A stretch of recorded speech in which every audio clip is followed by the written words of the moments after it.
2025 भर्तियों का वर्ष आज ही सुनिश्चित करें अपना सिलेक्शन और डाउनलोड करें तैयारी कर लो ऐप। एसआई भर्ती 2021 में लगातार पेच फंसता जा रहा है। ये पेच कब से फंसना शुरू हुआ? ये पेच तब से फंसना शुरू हुआ जब सरकार की ओर से हाईकोर्ट में अपनी अंतिम रिपोर्ट पेश की गई। जी हां, 1 जुलाई 2025 को राजस्थान सरकार ने हाईकोर्ट में अपनी रिपोर्ट पेश की कि वह एसआई भर्ती को रद्द नहीं करना चाहती है।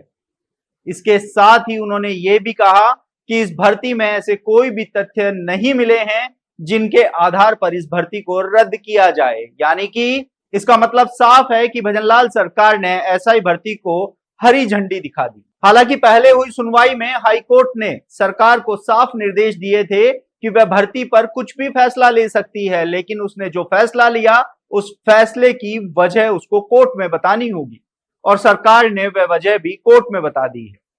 हालांकि इस भर्ती को रद्द करवाने की मांग को लेकर पिछले करीब 3 महीने से हनुमान बेनीवाल लगातार धरने प्रदर्शन पर डटे हुए हैं। शहीद स्मारक पर युवाओं की ओर से धरना दिया जा रहा है और हनुमान बेनीवाल इस धरने में हर वक्त मौजूद रहे, लेकिन पिछले 1 सप्ताह से हनुमान बेनीवाल भी इस धरने से नदारद नजर आ रहे हैं।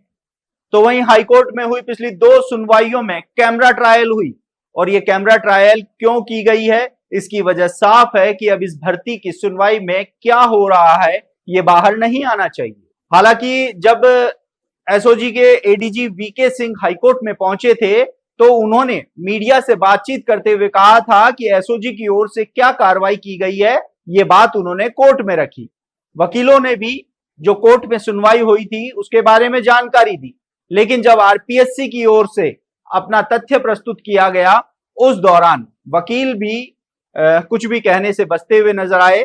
साथ ही इस सुनवाई को पूरी तरीके से गोपनीय रखा जा रहा है। हालांकि प्रदेश के लाखों युवा बेरोजगारों की नजरें अभी भी टिकी हुई हैं कि हाईकोर्ट से उनको राहत मिलेगी, क्योंकि सरकार की रिपोर्ट पेश होने के बाद से ही हाईकोर्ट लगातार इस भर्ती पर सख्ती दिखाता हुआ नजर आ रहा है।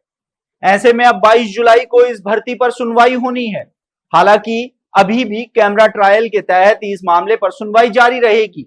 ऐसे में अंदर से बाहर कुछ भी आना संभव नजर नहीं आ रहा है, लेकिन कयास ये लगाए जा रहे हैं कि सरकार पूरी तरीके से अब इस भर्ती की सुनवाई में सतर्कता बरतती हुई नजर आ रही है। ऐसे में अब देखना होगा कि 22 जुलाई को होने वाली सुनवाई में क्या कुछ निकल कर बाहर आता है, क्योंकि सरकार तो अपना फैसला ले चुकी है, लेकिन प्रदेश के लाखों युवा बेरोजगारों को अब उम्मीद है कि हाईकोर्ट से ही उनको कुछ न कुछ राहत मिल सकती है। ऐसे में अब कल होने वाली सुनवाई पर न सिर्फ प्रदेश के लाखों युवा बेरोजगारों की नजरें टिकी हुई है, साथ ही ट्रेनी एसआईओं की भी नजरें टिकी हुई हैं, क्योंकि वह भी लंबे समय से इस भर्ती पर फैसले का इंतजार कर रहे हैं। अब देखना है कि इस भर्ती के भाग्य का फैसला कब और कैसे होता है। आप देखते रहिए एजुकेशन नगरी। मैं हूं ललित वर्मा।